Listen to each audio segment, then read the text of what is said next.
Hari Bela Negara itu apa sih ya? Hari Bela Negara itu adalah untuk memperingati peristiwa bersejarah yang terjadi di tanggal 19 Desember 1948.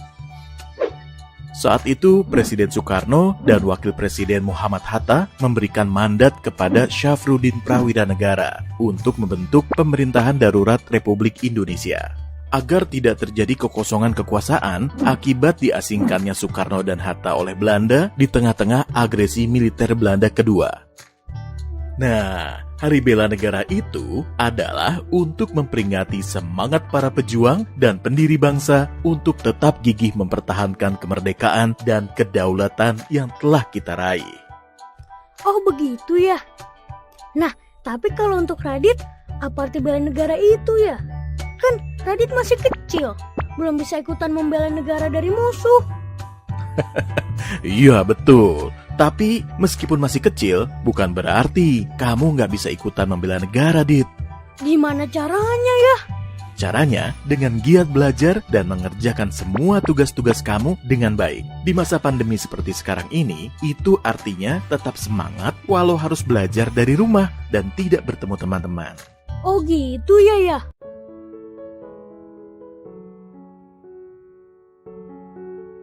Bismillahirrahmanirrahim. Assalamualaikum warahmatullahi wabarakatuh. Alhamdulillahirrabbilalamin. Allahumma salli ala Muhammad wa ala ali Muhammad kama shallaita ala Ibrahim wa ala ali Ibrahim fil alamin innaka Hamidum Majid. Apa kabar semuanya mahasiswa kami? Mudah-mudahan dalam keadaan sehat walafiat. Apakah semua materi yang kami berikan di pertemuan-pertemuan yang kebelakang sudah dipelajari semua? Mudah-mudahan harapan kami, para mahasiswa semuanya sudah mempelajari dan membaca kembali. Baik, Alhamdulillah pada kesempatan yang singkat kali ini, Bapak akan memberikan materi tentang pertemuan kita tentang ketahanan nasional dan bela negara.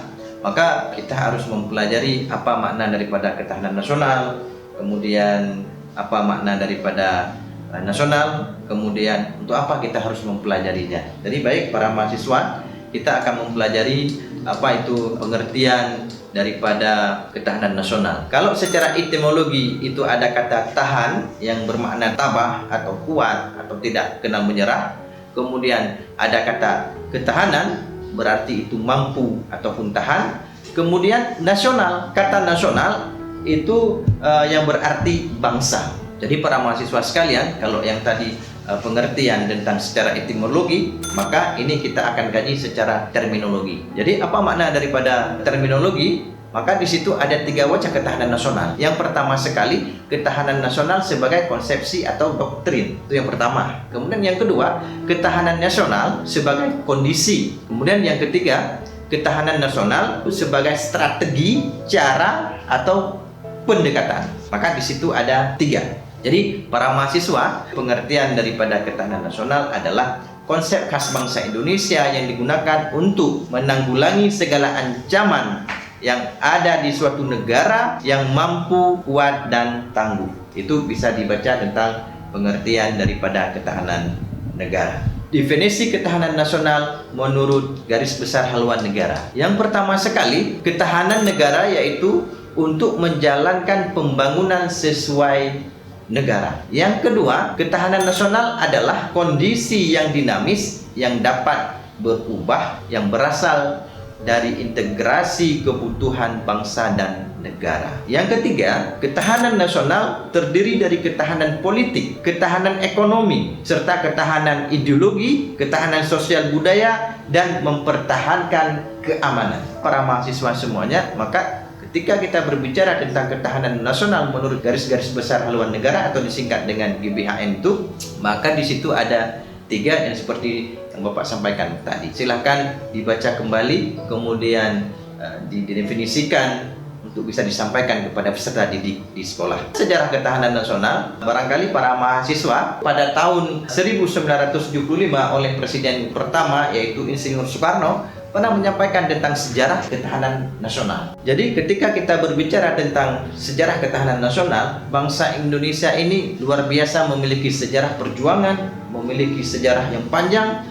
Kemudian, kenapa sejarah ketahanan nasional ini penting kita pelajari sebagai generasi milenial hari ini? Itu menjadi spirit bagi kita untuk melanjutkan perjuangan-perjuangan pahlawan-pahlawan kita yang terdahulu. Kemudian para mahasiswa sekalian bisa kita lihat lagi bagaimana ciri-ciri ketahanan nasional. Ciri-ciri ketahanan nasional merupakan kondisi sebagai prasyarat utama bagi negara berkembang, difokuskan untuk mempertahankan kelangsungan hidup dan mengembangkan kehidupan tidak hanya untuk pertahanan tetapi juga untuk menghadapi dan mengatasi tantangan, ancaman, hambatan dan gangguan baik yang datang dari luar maupun dari dalam, baik secara langsung maupun tidak langsung. Nah, itu salah satu daripada ciri-ciri ketahanan nasional. Dimensi aspek ketahanan nasional, yang pertama ketahanan ideologi.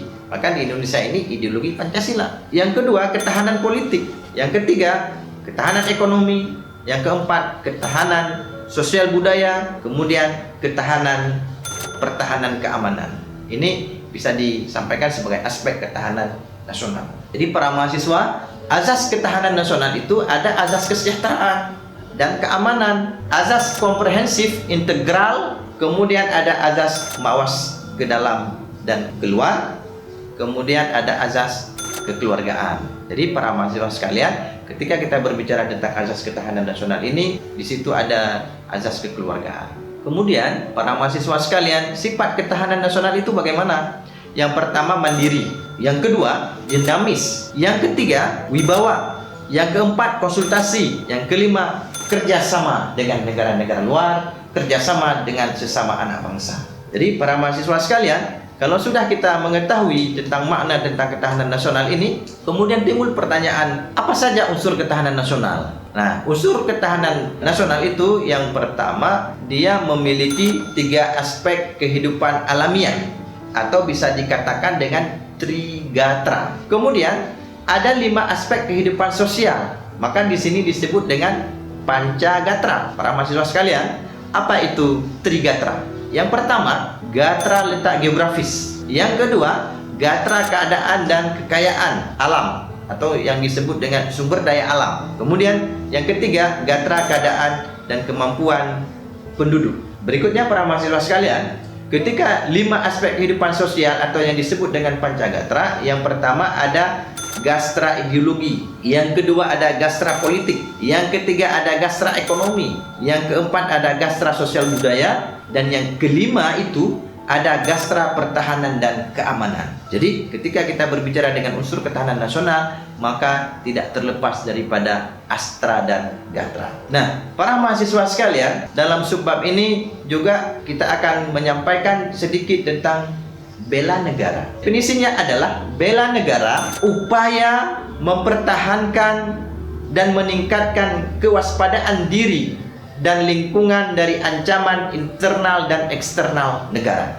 Kemudian bela negara itu bisa dibagi menjadi 2. Yang pertama bela negara secara fisik, yaitu dengan cara militer seperti rakyat terlatih, Hansip, kepolisian dan TNI. Kemudian bela negara secara non-fisik seperti mengikuti pendidikan kewarganegaraan secara formal, melaksanakan demokrasi, pengabdian tulus terhadap negara, berkarya, ikut aktif menanggulangi bencana alam, ikut dalam kegiatan mental spiritual dan membayar pajak. Nah, maka di situ tentang bela negara ini para mahasiswa harus menguasai, dan benar-benar materi ini nanti bisa disampaikan kepada peserta didiknya. Unsur dasar bela negara. Ada beberapa hal yang menjadi unsur penting diantaranya. Yang pertama, cinta tanah air. Yang kedua, kesadaran berbangsa dan bernegara. Yang ketiga, yakin akan Pancasila sebagai ideologi negara. Yang keempat, rela berkorban untuk bangsa dan negara. Serta yang kelima, memiliki kemampuan awal bela negara. Kemudian para mahasiswa sekalian, fungsi bela negara. Fungsi bela negara memiliki fungsi sebagai berikut. Yang pertama sekali, mempertahankan negara dari berbagai ancaman, menjaga keutuhan negara. Kemudian yang ketiga, merupakan kewajiban setiap warga negara. Yang keempat, merupakan panggilan sejarah. Tujuan bela negara yang pertama, mempertahankan kelangsungan hidup bernegara. Yang kedua,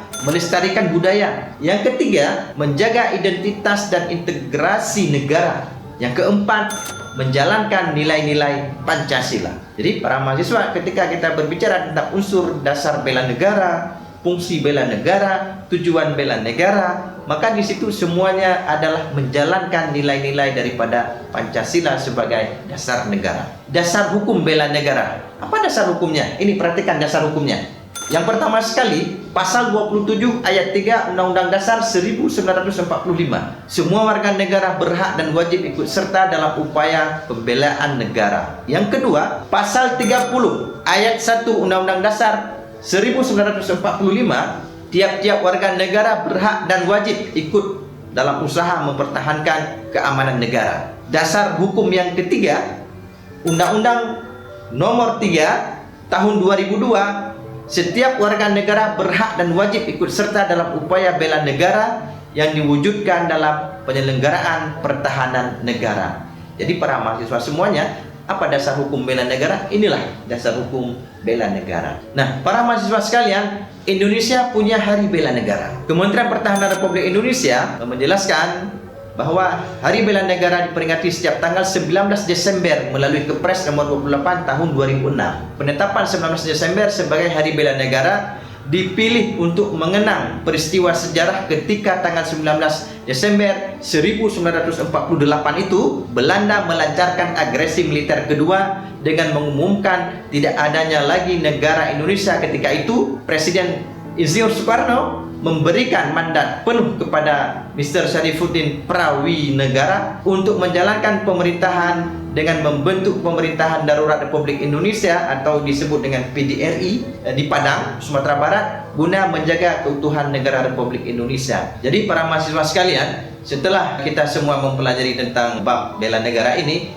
mudah-mudahan para mahasiswa kami bisa mengaplikasikan dalam kehidupan sehari-hari, kemudian bisa juga menyampaikan kepada peserta didiknya, sehingga nanti semua orang bangsa Indonesia ini bisa memahami tentang bagaimana kita sebagai warga negara untuk membela negara kita yang kita cintai ini. Demikian yang dapat kami sampaikan. Mudah-mudahan pada pertemuan kali ini semua yang kami sampaikan ini para mahasiswa bisa mengulang kembali dan belajar lagi referensi-referensi terbaru, sehingga proses pembelajaran kita bisa berjalan sebagaimana yang kita harapkan. Demikian, Assalamualaikum warahmatullahi wabarakatuh.